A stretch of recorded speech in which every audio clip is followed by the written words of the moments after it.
Good afternoon, students. Your next topic is seed. We have done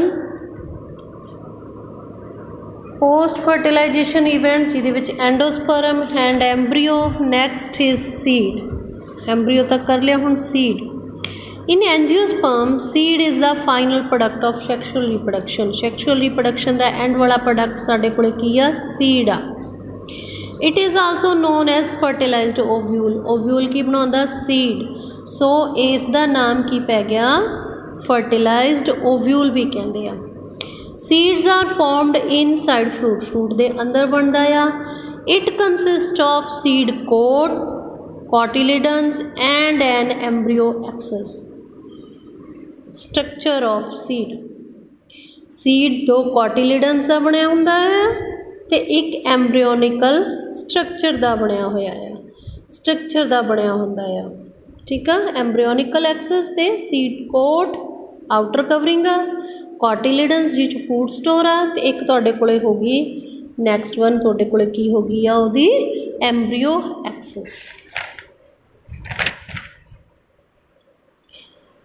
ਮੈਂ ਤੁਹਾਨੂੰ ਸਾਰਿਆਂ ਨੂੰ ਬਹੁਤ ਇੱਕ ਗੱਲ ਜ਼ਰੂਰ ਕਹੂੰਗੀ, ਮੇਰੀ ਇਹ ਗੱਲ ਜ਼ਰੂਰ ਸੁਣੋ ਧਿਆਨ ਦੇ ਨਾਲ ਕਿ ਮੈਂ ਤੁਹਾਨੂੰ ਜ਼ਰੂਰ ਕਿਹਾ ਸੀ ਵੀ ਤੁਸੀਂ ਜਿਹੜਾ ਫਰੂਟ ਖਾਂਦੇ ਹੋ ਉਹਦਾ ਸੀਡ ਜ਼ਰੂਰ ਤੋੜ ਕੇ ਦੇਖੋ ਪਲੀਜ਼। ਉਹਦੇ ਅੰਦਰ ਤੁਹਾਨੂੰ ਐਮਬ੍ਰੀਓ ਵੀ ਦਿਸੂਗਾ, ਸੀਡ ਕਵਰਿੰਗ ਵੀ ਦਿਸਣਗੀਆਂ, ਕੋਟੀਲਿਡਨਸ ਵੀ ਦਿਖੂਗਾ।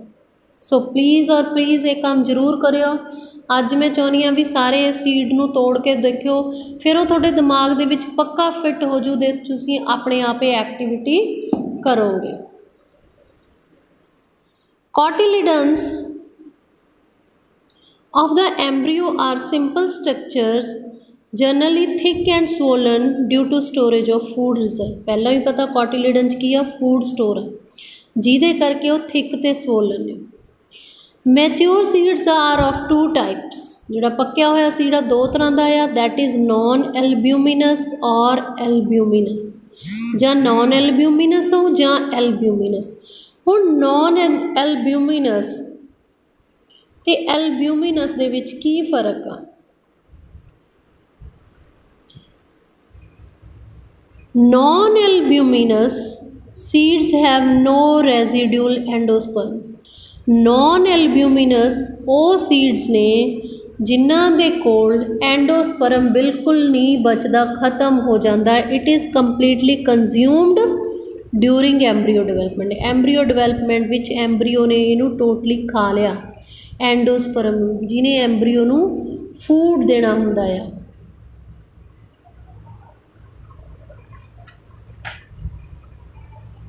ਪੁੱਤਰ ਜੀ ਇੱਥੇ ਮੈਂ ਤੁਹਾਨੂੰ ਦਿਖਾਇਆ ਸੀ, ਇਹ ਹੈ ਤੁਹਾਡੇ ਕੋਲੇ ਜਿਹੜਾ ਐਂਡੋਸਪਰਮ ਬਣਦਾ ਆ। ਆ ਐਂਡੋਸਪਰਮ ਬਣਦਾ, ਜਿਨ੍ਹਾਂ ਦੇ ਵਿੱਚ ਇਹ ਐਂਡੋਸਪਰਮ ਟੋਟਲੀ ਖਾਧਾ ਜਾਂਦਾ ਆ। ਐਮਬ੍ਰੀਓ ਇਸ ਐਂਡੋਸਪਰਮ ਨੂੰ ਖਾ ਜਾਂਦਾ ਆ, ਆਹ ਵਾਲਾ, ਉਹਨੂੰ ਅਸੀਂ ਕਹਿੰਦੇ ਹਾਂ non ਐਲਬਿਊਮਿਨਸ।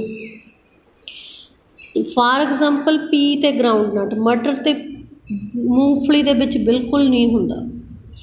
ਐਲਬਿਊਮਿਨਸ seeds retain a part of endosperm it is not completely used up during embryo. ਹੁਣ ਐਲਬਿਊਮਿਨਸ ਉਹ ਨੇ ਜਿਨ੍ਹਾਂ ਦੇ ਵਿੱਚ ਐਂਡੋਸਪਰਮ ਪਿਆ, ਕੰਪਲੀਟਲੀ ਐਮਬ੍ਰੀਓ ਨੇ ਨਹੀਂ ਖਾਧਾ। ਇਹ ਸਾਡੇ ਕੋਲ ਵੀਟ, ਮੇਜ, ਬਾਰਲੇ, ਕੈਸਟਰ, ਸਨਫਲਾਵਰ ਨੇ। ਇਹਨਾਂ ਨੂੰ ਫਲਾਵਰਸ ਨੂੰ ਤੋੜ ਕੇ ਦੇਖ ਲਿਓ, ਇਹਨਾਂ ਦੇ ਵਿੱਚੋਂ ਵਾਈਟਿਸ਼ ਮਟੀਰੀਅਲ ਨਿਕਲਦਾ ਆ, ਦੁੱਧ ਤਰ੍ਹਾਂ ਦਾ, ਜਿਹਨੂੰ ਆਪਾਂ ਕਹਿ ਦਿੰਦੇ ਹਾਂ। ਓਕੇਜ਼ਨਲੀ ਅਕਸਰ in some seed such as black pepper and beet remnants of nucellus are also persist ਹੁੰਦਾ ਆ, ਪਏ ਆ। ਇਹਨਾਂ ਦੇ ਵਿੱਚ ਬਲੈਕ ਪੇਪਰ ਅਤੇ ਬੀਟ ਦੇ ਵਿੱਚ ਪੁੱਤਰ ਜੀ ਕਈ ਵਾਰੀ ਨਿਊਸੈਲਸ ਵੀ ਪਿਆ ਹੁੰਦਾ ਆ, ਠੀਕ ਆ।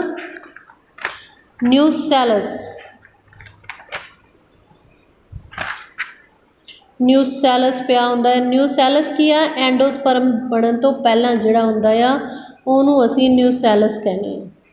ਕਰਵਾਇਆ ਮੈਂ ਕੱਲ੍ਹ, ਹੁਣ ਮੈਨੂੰ ਇੱਥੇ ਮਿਲ ਨਹੀਂ ਰਿਹਾ, ਠੀਕ ਆ। ਨਿਊਸੈਲਸ ਵੀ ਪਿਆ ਹੁੰਦਾ ਆ।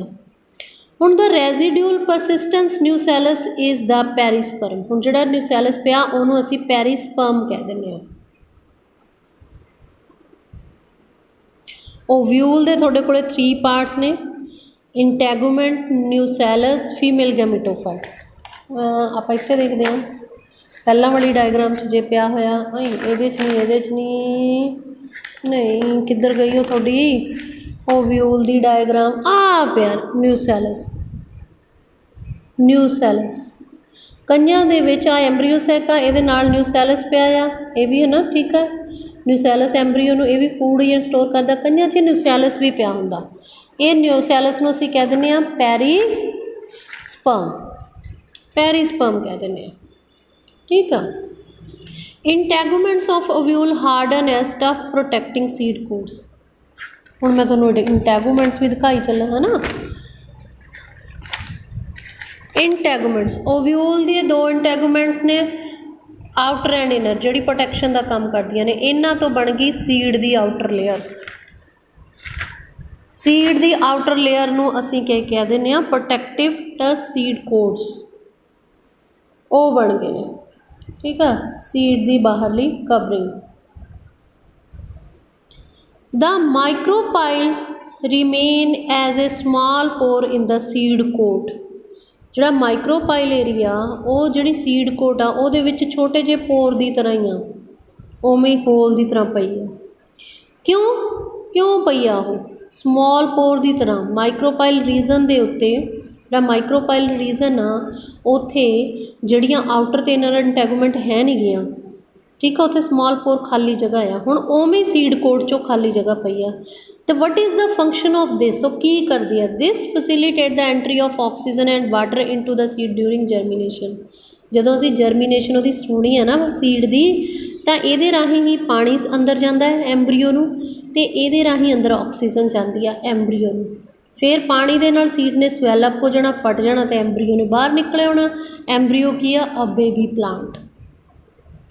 एज द सीड मैच्योर कहता ज्यों ज्यों सीड मैच्योर होंदा इट इज़ वाटर कंटेंट हाँ पानी उहदे चों घटदा जांदा ते सीड ड्राई हो जाता है जिन्ना उहदा वेट होंदा आ उहदे विचों 10-15% मॉइस्चर घट जाती है। द जनरल मैटाबॉलिक एक्टिविटी ऑफ एंब्रीओ तो एंब्रीओ हुण मैच्योर सीड हो गया आ मैच्योर सीड होकर थल्ले गिर गया आ प्लांट तो उन्होंने फूड मिल नहीं रहा फूड उन्हें लेना अपने कॉटिलिडन्स तो एंब्रीओ दी एक्टिविटी भी स्लो डाउन हो जाती हैं। Embryo may enter a state of dormancy सुस्तपण की स्टेट च एंटर कर जाता वैन फेवरेबल कंडीशन आ जांदियां ने उन्होंने प्रॉपर मॉइस्चर ऑक्सीजन टैंपरेचर मिलता तो जर्मीनेट होके that will rise into a new plant. As ovule mature into seed ज्यों ओव्यूल तो सीड बनता तो ओवरी तो की बनता फ्रूट बनता है। Formation of ovules into seed and ovary into fruit proceed simultaneously पुत कट्ठे ही काम चलते हैं फ्रूट का भी बनना तो सीड का बनना फ्रूट का बनना सीड का बनना दोनों कट्ठे ही चलते हैं काम। They have shown you some diagrams of seed and fruit. The wall of the ovary develops into wall of fruit ovary दियां वाल्स तो फ्रूट दियां वाल बन जांदियां ने जिन्होंने असी पैरीकार्प कहने फ्रूट की आउटर लेयर नूं असी की कह दिंदे आ पैरीकार्प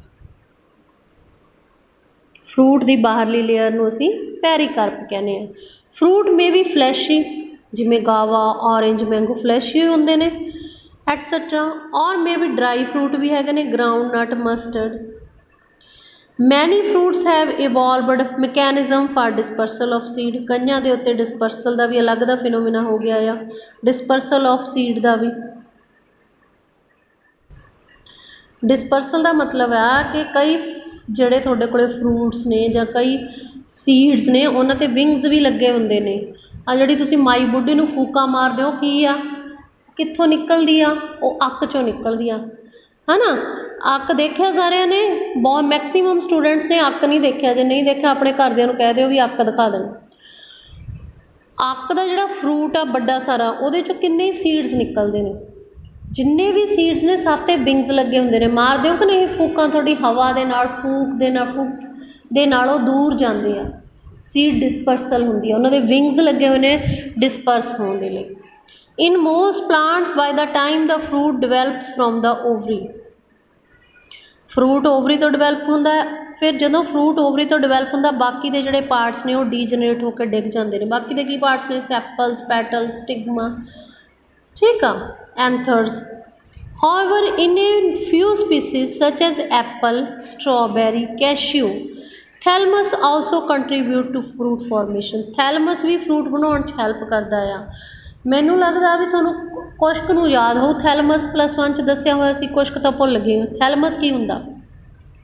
पहला मैं थैलमस दसां फिर अगे गल करां। What is thalamus? When sepals and petals are collectively joint, जो सैपल तो पैटल जॉइन होके इक्को ही पैटल बनिया साडे कोले, इक्को ही चीज़ बनिया, सैपल तो पैटल दोने जॉइन कर गया तो इक्को ही साडे कोले फ्लोरल पार्ट बनया आ, उन्होंने कह दिंदे आ थैलमस। कहंदा हुण जिहड़े एप्पल ने, स्ट्रॉबेरी ने, कैशियो ने, उन्हां च थैलमस भी फ्रूट फॉर्मेशन च हैल्प करदा, कल्ली ओवरी नहीं, थैलमस भी। थैलमस की है? सैपल से पैटल जुड़िया हुई ने, वो फ्रूट्स नू जिथे थैलमस पार्ट करदा आ फ्रूट बनाउण दे विच, that are called false fruit, उन्हां नू फॉल्स फ्रूट कहंदे ने। Most fruits however develop only from the ovary तो, they are called the true fruits. दूजे जिहड़े थैलमस तो हुंदे आ, they are called the false fruits.